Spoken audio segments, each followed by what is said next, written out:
from One Day Woman here.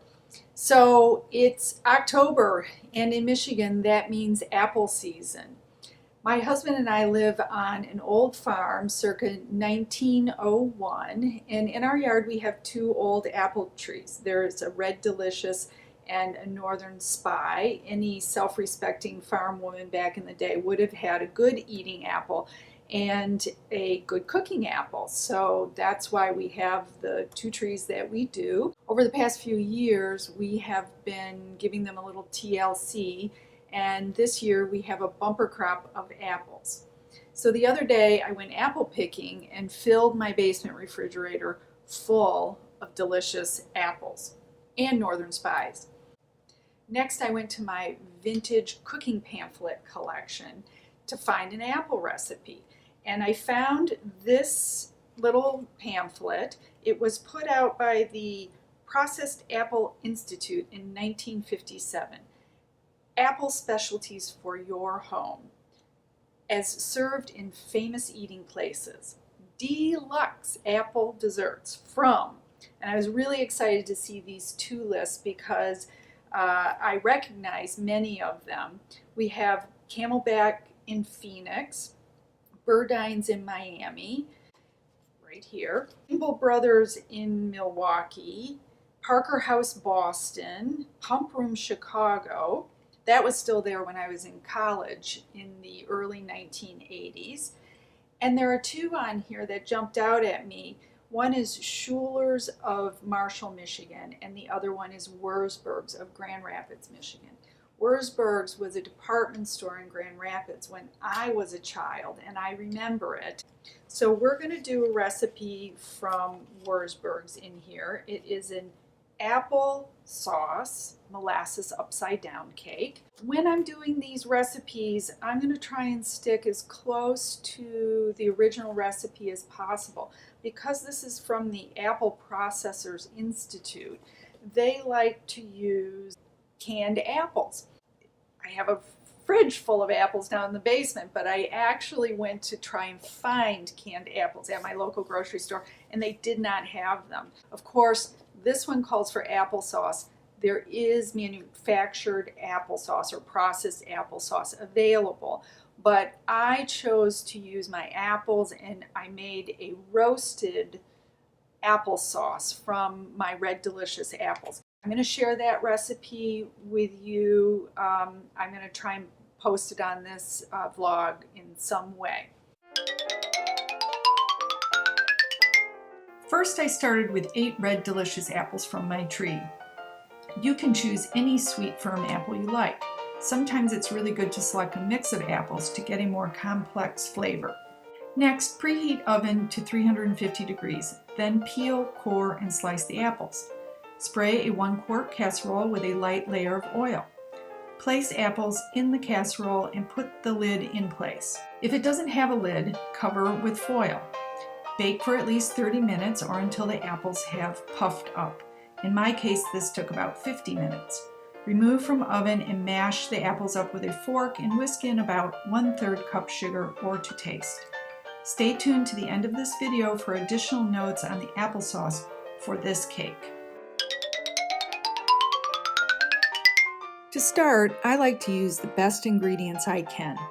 I figure that way I can't blame the ingredients if things don't go well. For this recipe, I'm using King Arthur cake flour, free-range brown eggs, Briar Rabbit blackstrap molasses, and buttermilk, otherwise known as sour milk, from my local dairy, Shetler's Family Dairy. So I have my setup all ready. I have measured out all my ingredients, and this little recipe is a really simple one. I wanted to keep it simple for this first video because I'm new at it, and we're gonna just see what happens. So to start, it called for melting butter in the pan. Funny thing about this little cookbook is that it mostly called for, almost all the recipes that were cake-like called for a 9 by 9 by 2 inch. This pan is 9 by 9 by 1 3/4, so I'm hoping it's going to work. It is a vintage pan that I picked up at a yard sale. I love vintage things, but personally, I don't love a square cake. I think it's a little clumsy, but we're gonna go for the traditional. Now take your cake pan with the melted butter and evenly distribute 3/4 cup light brown sugar. Nothing better than sugar and butter in my book. Next, add the applesauce and spread it over the sugar, working it out to the edges of the pan and set aside. Next, combine the wet ingredients. First, add 1 cup molasses, then 3/4 cup buttermilk and give them a stir.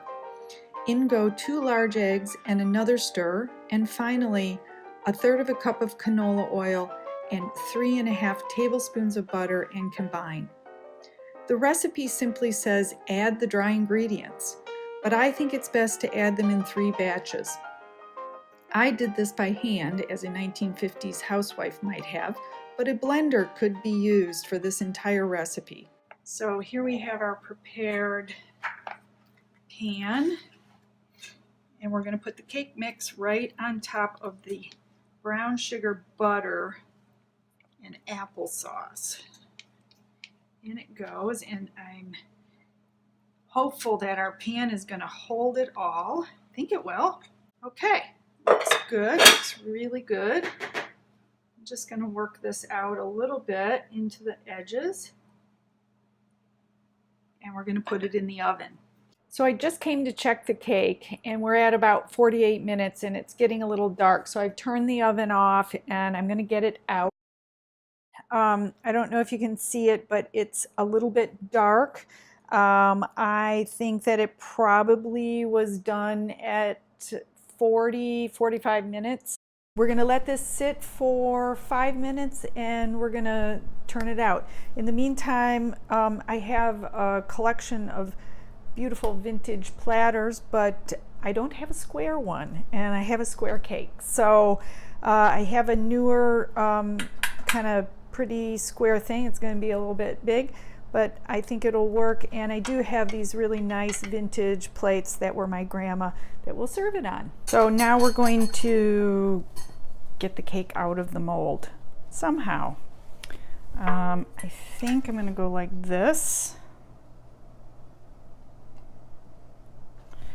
I'm going to get other hot pads here. And we'll see what we get. I wish you could smell this because it smells amazing. It smells like Thanksgiving. Yikes. And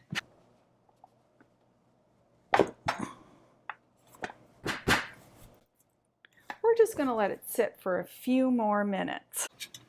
Okay, we waited a few more minutes here, and I've given it a couple of jiggles.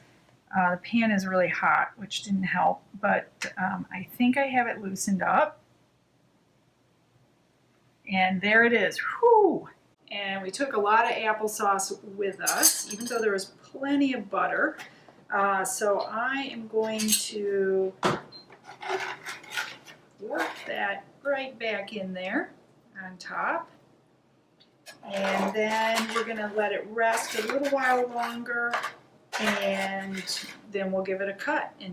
So now the cake is cooled a bit and we're ready to cut it. I did fix up the top, so I think it looks halfway decent, and says that it serves 9, so I'm going to go right in here.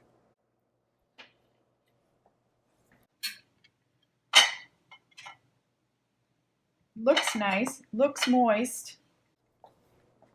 Now the moment of truth.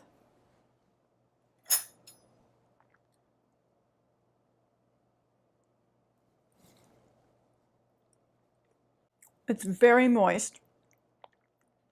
It's very molassesy, which I like, but not everybody's going to like that. The topping is good. I really taste the apples coming through. And I think that in hindsight, with the flip out, that the butter should have been melted in the pan along with the sugar, that they should have melted together over the heat This called for the butter to be melted and then the sugar added on top. So other than those two, I think that it's a very passable cake. Would I make it again? I'm not certain, but I'm going to eat up this piece. So it's a day later. I dyed my hair, so my hair is a little darker.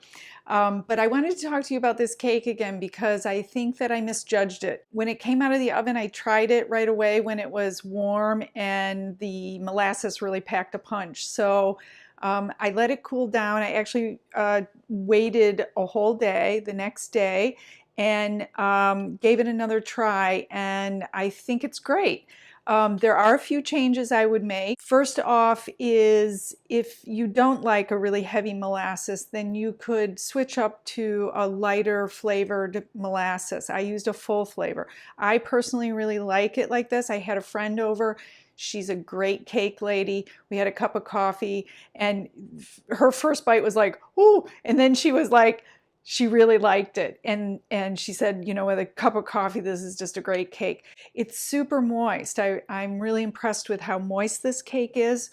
So the other changes that I would make is when you melt the butter in the pan, I would add the brown sugar while it's on the stove top and caramelize that a little bit. And then put your applesauce on top. The other thing is I made this applesauce myself and I used a Red Delicious apple, which was a really sweet applesauce, the way you'd want just an applesauce. But for the topping of this cake, I think I would make an applesauce with a more tart apple because there's a lot of sugar in this, and I think that the balance of those two would be really nice. But other than that, I think it's worth a try. I hope you'll try it. Let me know how it works out for you, and join me next time for a retro recipe. Bye-bye.